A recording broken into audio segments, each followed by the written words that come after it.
senyawa kelas 11 dalam pokok bahasa senyawa hidrokarbon. Adapun indikator pencapaian kompetensi kali ini adalah menentukan isomer hidrokarbon. Keisomeran sendiri adalah suatu istilah untuk senyawa-senyawa dari senyawa organik ya, atau yang khusus kita pelajari hari ini untuk senyawa hidrokarbon yang rumusnya sama tetapi senyawanya berbeda. Jadi dia berbeda tetapi rumusnya yang paling utama itu harus sama ya. Jumlah karbon dan hidrogennya harus sama. Keisomeran sendiri dibagi dua, keisomeran struktur dan keisomeran ruang. Keisomeran struktur terjadi karena atom-atom dari senyawa-senyawa itu mengikat gugus yang tidak sama atau ada yang tidak sama ya. Jadi tidak semuanya dia mengikat yang sama, sehingga terjadi perbedaan. Bisa perbedaan kerangka, posisi, dan gugus fungsi. Nah, dari perbedaan itulah dibagi lagi keisomeran struktur ya. Jadi keisomeran kerangka, posisi, dan gugus fungsi.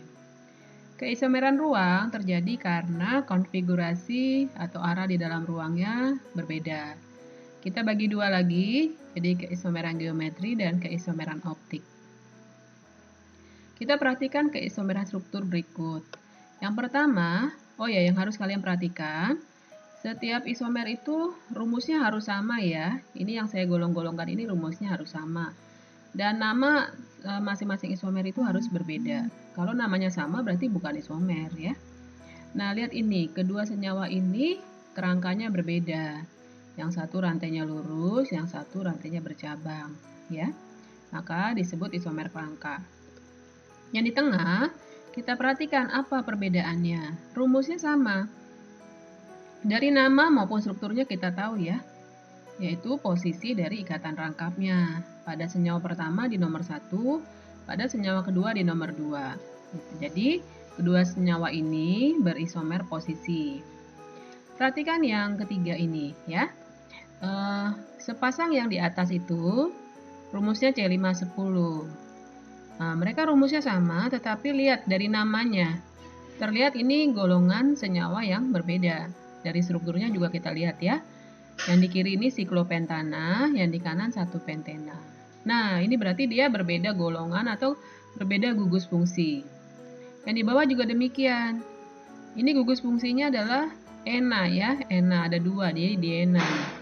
Sementara yang di sebelahnya gugus fungsinya alkuna ya. Nah, berarti ini sepasang yang di bawah maupun sepasang yang di atas ini masing-masing berisomer gugus fungsi. Nah, kita akan masuk pada keisomeran ruang. Keisomeran ruang dibagi lagi keisomeran geometri. Contohnya yang di kiri ini ya. Nah, pada keisomeran ruang strukturnya sama, maka dia punya nama yang sama nih, 2 butena nih senyawa kiri dan kanan ini. Dia rumusnya sama. Tapi ada pembeda kata di depannya, cis dan trans ya. Nah, itu karena perhatikan gugus-gugus di sekitar karbon rangkap ini, gugus-gugusnya ini lihat arahnya tidak sama ya. Kedua senyawa ini bukan senyawa yang sama walaupun strukturnya sama. Nanti kita akan perhatikan di dalam penjelasan video setelah ini. Nah, ada lagi senyawa optik. Senyawa ini terlihat seperti bayangan cermin satu sama lainnya. Terlihat hampir sama. Tapi ternyata apabila senyawa yang di kanan ditindikan ke senyawa di kiri, ternyata mereka berbeda.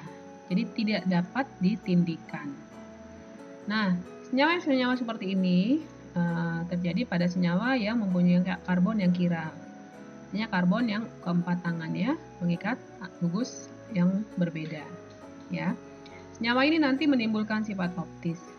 Artinya dia dapat memutar bidang membelokkan ya bidang cahaya yang terpolarisasi.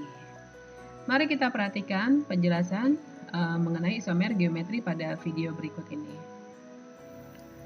Anak-anak, Ibu akan menjelaskan mengenai ikatan pada senyawa hidrokarbon. Perhatikan, ini adalah senyawa yang ikatannya jenuh atau tunggal semua. Senyawanya adalah butana nih ya, kita lihat ikatannya tunggal semua. Ya, karbonnya ada 1, 2, 3, 4. Nah, ini kalau kita putar, ini kita bisa rotasiin dia ya. Nah, ini kita bisa rotasikan dia nih, tuh. Ya, seperti itu. Jadi kalau pada ikatan tunggal, ini bisa dirotasikan, ya, gitu. Nah, berbeda dengan ikatan rangkap, ya. Kita lihat di sini, ini ada ikatan rangkap, ya. Nah, ini nama senyawanya 2 butena. Kita hitung dari sini ya, 1, 2. Nah, ini ada rangkapnya nih, ada rangkap ya. 3, 4. Jadi 2 butena. Nah, kalau kita putar di sekitar rangkapnya nggak bisa nih, ya. Jadi kalau pada senyawa yang ada rangkapnya, maka gugus-gugus di sekitar karbon rangkapnya nggak bisa diputar nih, nggak bisa dirotasikan. Jadi dia bersifat kaku, ya. Nah, akibatnya senyawa ini dan senyawa yang ini, nah ini bukan dua senyawa yang sama, walaupun ini juga butena ya, namanya ini butena juga kan, 1, 2, 3, 4. Ini rangkapnya nomor 2 ini juga butena, tapi ini nggak bisa dirotasikan jadi yang sebelah kiri ya. Jadi ini adalah dua senyawa yang berbeda, kita sebut berisomer geometri. Strukturnya sama karena namanya sama. Ini 2 butena, ini juga 2 butena, tapi secara ruangnya dia berbeda karena adanya ikatan rangkap yang bersifat kaku dan tidak bisa dirotasikan nih atom-atom di sekitar karbon rangkapnya. Nah, yang ini disebut isomer geometri ya. Nah, kita lihat ini gugus hidrogen, metil, ini berada di satu sisi. Ini ada di bawah dari karbon, ini ada di atas karbon yang ada rangkapnya ini ya. Nah, ini namanya satu sisi ya, satu sisi. Ini kita sebut cis 2 butena. Sementara yang di sini metil yang di sini ini berseberangan dari rangkapnya, atau hidrogennya juga berseberangan. Maka yang ini disebut trans 2 butena. Yang kiri cis 2 butena, yang kanan trans 2 butena. Gitu, ya. Nah, sekarang kita perhatikan senyawa yang ini. Senyawa ini juga ada rangkapnya. Ini metil, ini hidrogen. Yang di sini karbon yang rangkap yang kiri mengikat metil dan metil, ya. Atau kalau ibu balik seperti ini metil dan metil. Ini juga tidak bisa dirotasikan.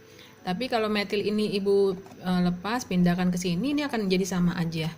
Jadi dia tidak punya dua bentuk yang lain, bentuk yang isomernya. Jadi senyawa yang seperti ini tidak punya isomer karena ada dua gugus yang sama di sekitar karbon rangkap, ya. Nah, demikian juga yang ini, ya. Nah, ini ada dua gugus, ada atom yang sama nih, hidrogen dan hidrogen yang diikat oleh karbon rangkap. Ini juga kalau kita pindahkan akan jadi sama aja. Jadi dia tidak punya isomernya. Jadi tidak semua yang ada karbon rangkap punya isomer geometri, ya. Ada senyawa ini dia tidak ada isomer geometrinya. Seperti itu.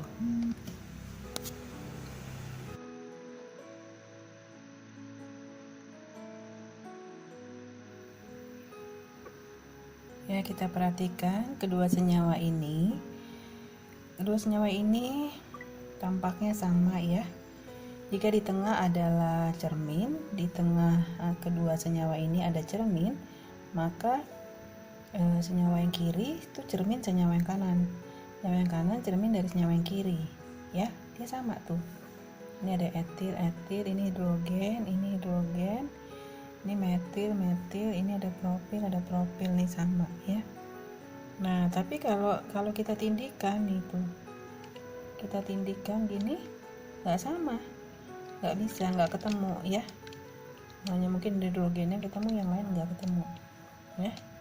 Jadi sepertinya mereka sama, tapi sebenarnya mereka nggak sama ya dalam ruang. Nah, nanti mereka akan punya sifat yang berbeda, yaitu sifat optisnya ya. Dia akan, sifat optis itu berhubungan dengan cahaya yang telah terpolarkan ya. Senyawa yang seperti ini dapat membelokkan cahaya yang terpolarisasi, maka ini disebut isomer optis ya, karena nanti ada hubungannya dengan dia bisa memutar cahaya yang terpolarisasi. Kali ini kita akan belajar cara membuat berbagai isomer struktur senyawa hidrokarbon.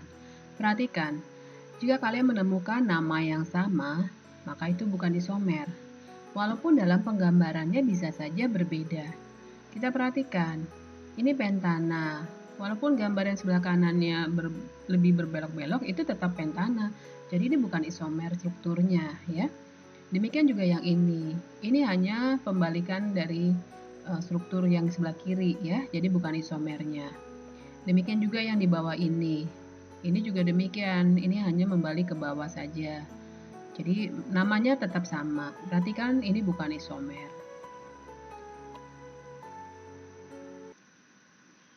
Nah, kita perhatikan lagi. Yang ini, ya, cara membuat isomer struktur senyawa hidrokarbon. Nah, biasanya kita akan mulai dari rantai karbon yang terpanjang dulu, ya. Jika ada gugus fungsi, letakkan di awal. Di pertama, ya, karbon pertama. Buatlah secara teratur agar semua isomer itu dapat kita gambarkan. Nah, lalu pindah-pindahkan ikatan rangkapnya sampai tidak bisa dipindah. Apa maksudnya? Kalau tidak bisa dipindah lagi berarti kita akan ketemu dengan nama yang sama. Kalau sudah, kita bisa kurangi rantai utamanya. Ini kan rantai utamanya 6. Ya, kita bisa kurangi jadi 5 dan 1 yang tersisa itu sebagai cabang. Bisa lakukan secara teratur memindahkan cabangnya. Kalau sudah, kita bisa memindahkan rangkapnya. Terserah mau manain duluan, memindahkan rangkap atau memindahkan cabang. Yang jelas jangan sampai ketemu nama yang sama, ya. Nah, lakukan seperti itu. Kalau sudah, kurangi lagi. Tidak selalu harus terus-terusan dikurangi. Prinsipnya jangan sampai karbon itu nanti tangannya menjadi lebih dari 4 atau jadi 5, itu nggak boleh, ya. Tangan karbon usahakan tetap 4. Kalau itu semua kamu bisa lakukan, maka nanti akan didapat semua isomer struktur dari suatu senyawa hidrokarbon, ya. Walaupun belum tentu semua dari isomer itu ada di alam. Demikian, silakan kalian berlatih menuliskan isomer-isomer dan tata namanya pada LKPD yang telah di-upload oleh guru kalian di Google Classroom. Selamat berlatih ya.